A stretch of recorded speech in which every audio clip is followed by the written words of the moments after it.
Kapolres Siak diduga intervensi wartawan terkait berita laporan korban penganiayaan yang diduga tidak ditindaklanjuti oleh pihak Polres Kabupaten Siak, Provinsi Riau. Berdasarkan terjadinya dugaan tindak pidana penganiayaan atau pengeroyokan di muka umum pada tanggal 7 dan tanggal 23 Maret tahun 2024, adapun perbedaan kejadiannya, kejadian tanggal 7 Maret hanya 2 orang diduga pelaku dan 1 orang korban, kejadian tanggal 23 Maret itu 4 orang diduga pelaku dan 2 orang korban. Yang kejadian masih alokasi PT Teguh Karsa Wana Lestari di wilayah hukum Polres Siak Provinsi Riau. Salah seorang wartawan bernama Varius Gulo selaku korban penganiayaan atau pengeroyokan dari tangan diduga pelaku Ohezatulo dan Tumeatulo yang terjadi pada Kamis tanggal 7 Maret tahun 2024.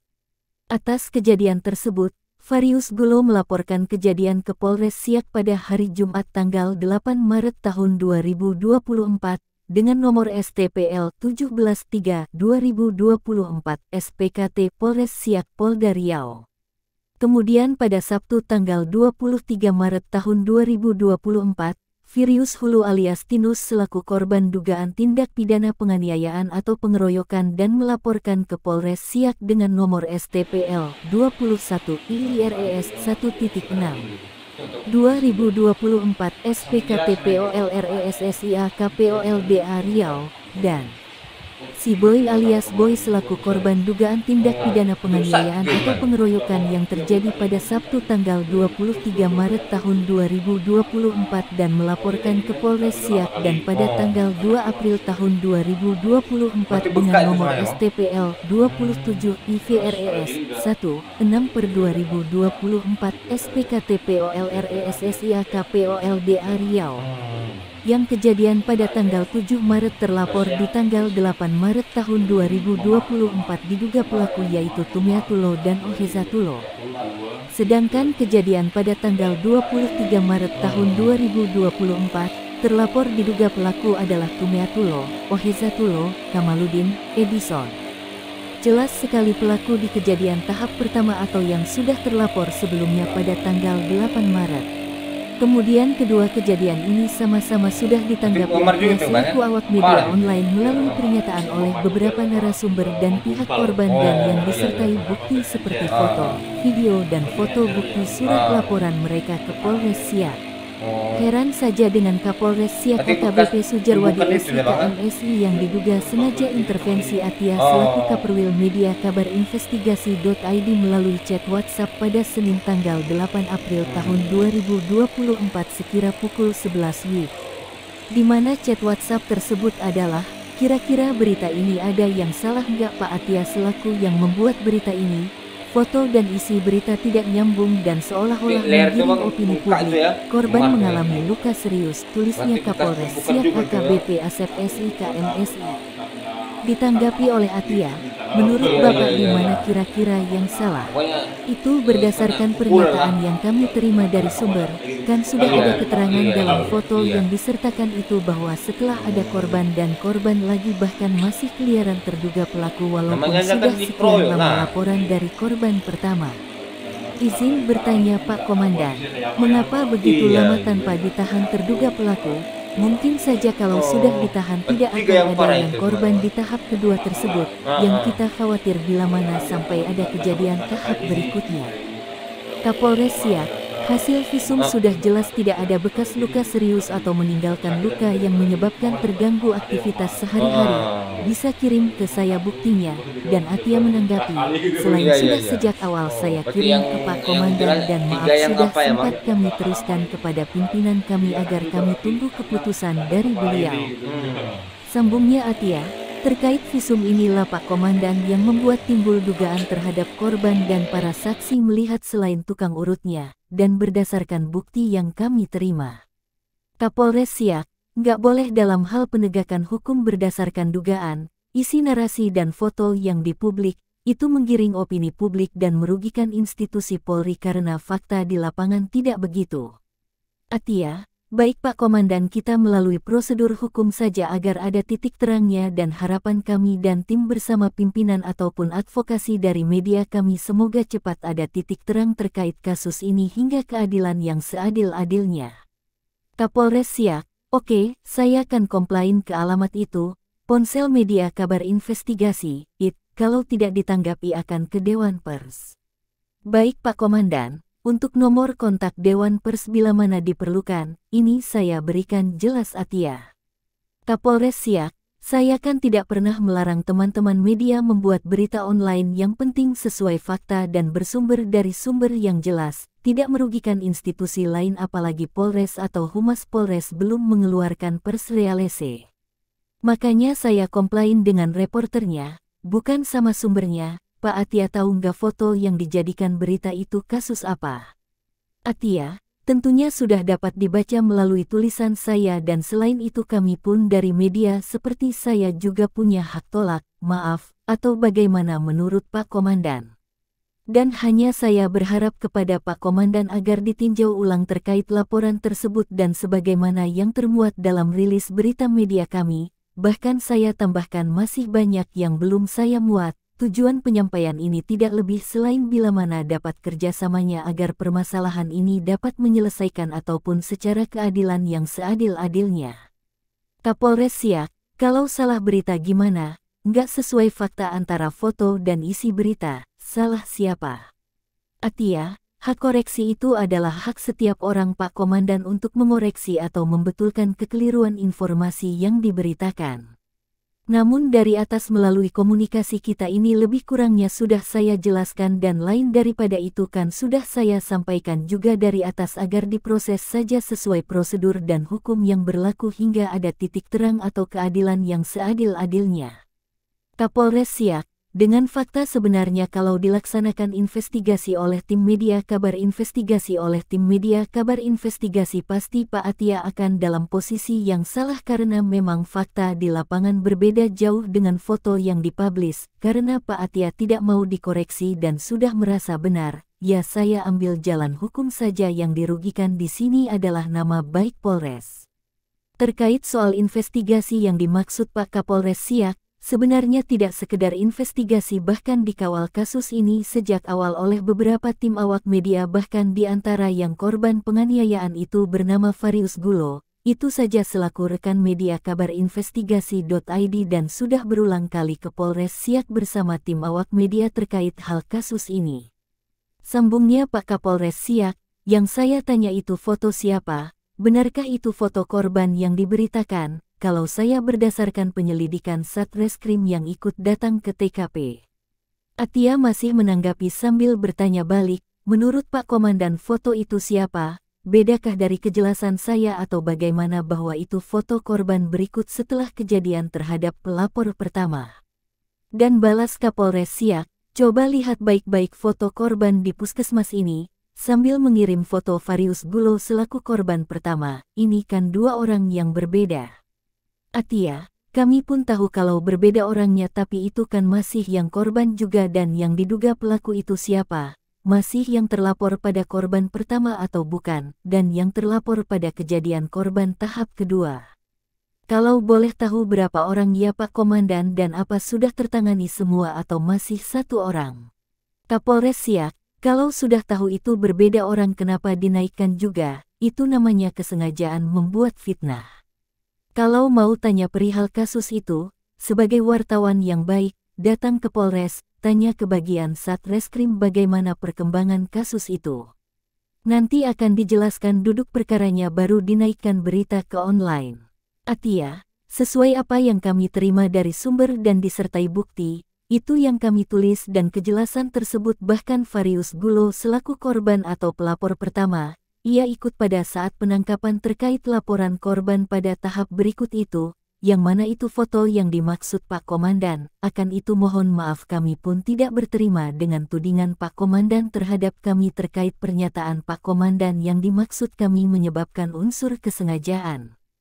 Kapolres Siak, begini saja. Saya sebagai korban dari berita yang saya anggap tidak sesuai dengan kaidah jurnalistik dan Pak Atia bersedia ganti foto di berita enggak karena itu foto yang salah. Atia, berarti Bapak Komandan menyimpulkan sudah secara paksaan ya, sepanjang sesuai dengan kejelasan dan pernyataan yang kami terima dari sumber. Maaf Pak Komandan, akan tetap kami hanya menjalankan tugas kami sebagai penulis dan publikasi. Kapolres Siak, beberapa teman wartawan yang salah nulis itu saya ingatkan, dan nurut menerima kemudian merubah narasi atau dokumentasinya. Hanya Pak Atia yang tidak mau dikoreksi padahal sudah saya ingatkan, fotonya salah, masa sudah salah nggak mau dikoreksi. Saya akan mengingatkan dengan baik untuk kepentingan edukasi ke masyarakat dengan baik dan benar berdasarkan fakta di lapangan. Atia, kepada Bapak Komandan yang saya hargai sebesar-besarnya, mungkin Bapak Komandan ingat waktu konfirmasi saya dari awal hingga saya turutin. Sejujurnya saya itu sempat semangat dan penuh harapan terkait konfirmasi saya kepada Pak Komandan pada awalnya laporan Farius Gulo sejak tanggal 8 Maret tahun 2024. Dan akhir ini saya pun ikut kecewa terhadap proses penanganan kasus Farius Gulo selaku korban justru hingga sampai kini belum dapat titik terangnya. Kemudian masih Senin itu tanggal 8 April tahun 2024 sekira pukul 15 WIB, Atia menanyakan kembali ke beberapa narasumbernya termasuk salah seorang korban dan keluarga korban hingga menelpon langsung Bapak Firman Hulu selaku saudara dari yang korban itu pada tanggal 23 Maret tahun 2024. Dibenarkannya bahwa itu faktanya dan foto itu benar foto korban bernama Farius Hulu alias Tinu dan si Boy Laoli alias Boy dan kalau korban pertama Farius Gulo. Sementara pelaku sudah minggat barusan dari tempat ini. Kesalnya Bapak Firman Hulu dan beberapa keluarga korban dan pihak lain. Herannya, selama laporan Farius Gulo dari tanggal 8 Maret sampai beberapa kali kepanggil serta saksi-saksinya dan selalu dikawal oleh beberapa awak media, sedangkan diduga pelaku belum pernah dipanggil sampai sebulan lebih hingga minggat terduga pelaku entah kemana. Sedangkan pada Sabtu tanggal 30 Maret tahun 2024 setelah 22 hari laporannya Farius Gulo, baru dijelaskan sambil ditunjukkannya bahwa visum Farius Gulo tidak ada kelainan, sama sekali tidak ada hasil visum tersebut dari Puskesmas Dayun, jelas Bribda Rifan Nofriando selaku penyidik. Melalui kejelasan penyidik tersebut menimbulkan banyak dugaan. Sementara korban atau pelapor melakukan pengobatan luar ke urut tradisional untuk mendapatkan kesehatan yang semula dan berobat secara menerus akibat kejadian penganiayaan itu, foto dan video masih disimpan terlihat memar dan biru. Besoknya pada Minggu tanggal 31 Maret maka Farius Gulo selaku korban datang bersama timnya dari media online ke Puskesmas Dayun untuk konfirmasi hal visum tersebut, namun melalui wawancara itu, oknum petugas Puskesmas Dayun melarang tim awak media merekam saat wawancara itu walaupun bagai dokumentasi karena ada undang-undang yang melarang merekam, kata oknum petugas Puskesmas. Oknum petugas Puskesmas Dayun langsung menelpon oknum polisi dari Polres Siak dan benar saja tidak butuh waktu lama langsung datang dua orang oknum polisi yang bertugas di Polres Siak dan sama juga tetap melarang awak media untuk memintai keterangan petugas Puskesmas Dayun, ucap Farius Gulo selaku korban dan tim awak media kepada Atia selaku Kaperwil. Atia mengkonfirmasi hal ini kepada Bribda Rifan Nofriando sambil mengirim foto kedua oknum polisi tersebut yang datang di Puskesmas Dayun. Izin Pak, apakah kenal dengan mereka? Balasnya, iya bang, anggota dari Polres Siak dan namanya Antoni dan ini nomor teleponnya, 0822735152 ***. Sejak itu sampai pada hari ini Sabtu tanggal 13 April masih dikonfirmasi Atia kepada Antoni melalui telepon seluler tanpa diterima secara seluler, kemudian secara SMS WhatsApp tanpa dibalas. Namun jika teleponan lewat WhatsApp berani beliau memberi tanggapan. Seakan beliau dinilai tidak bersedia memberi tanggapan secara transparan yang bisa bukti disimpan oleh Atia. Adapun dua orang oknum yang dimaksud tersebut dari Polres Siak, namun masih Antoni dan nomor teleponnya yang dijelaskan oleh Bribda Rifan Nofriando selaku penyidik dari Polres Siak. Kemudian, selain kejelasan Bribda Rifan Nofriando bahwa hasil visum Farius Gulo tidak ada sama sekali kelainan, beliau pun pada tanggal 1 April tahun 2024 mengatakan kepada Farius Gulo di hadapan beberapa teman wartawan online, sebelum tiba hari raya, kami pastikan menindaklanjuti laporan Varius Gulo, ternyata yang diduga pelaku minggat. Sangat disayangkan laporan Varius Gulo selaku korban, sejak tanggal 8 Maret tahun 2024 belum mendapatkan keadilan dan diduga oknum anggota Polres Siak yang menangani kasus ini terkesan tidak menangani dengan serius, dengan alasan tidak terbukti di hasil visum.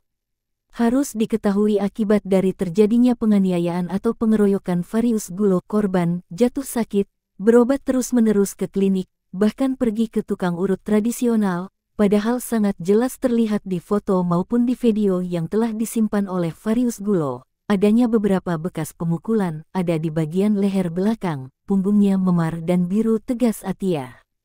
Sedangkan kedua oknum polisi yang datang ke Puskesmas Dayun dan Bapak Kapolres Siak, AKBP Sujarwadi SIK MSI diduga mengintimidasi, mengintervensi serta menghalang-halangi tugas seorang wartawan jurnalistik dan menimbulkan banyak pertanyaan, kecurigaan, ada apa dan kenapa, bahkan lama penanganannya dan dianggap tidak cepat merespon laporan masyarakat, ucap Atia.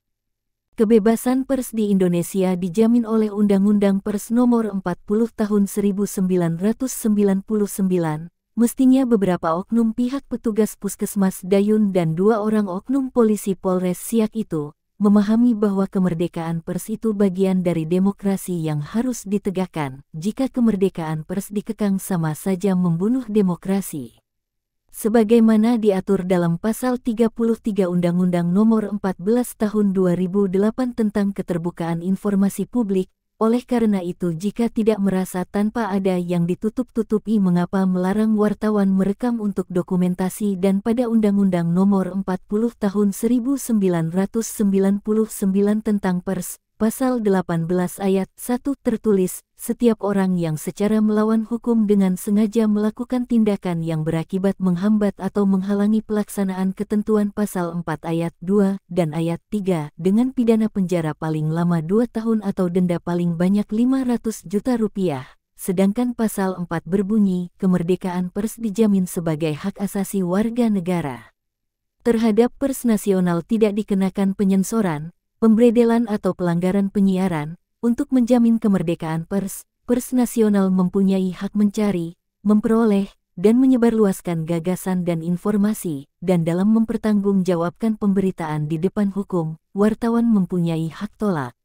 Wartawan itu dikenal karena tulisannya dan profesinya yang dilindungi oleh Undang-Undang Pers tahun 1999 tentang pers, tegas Atia.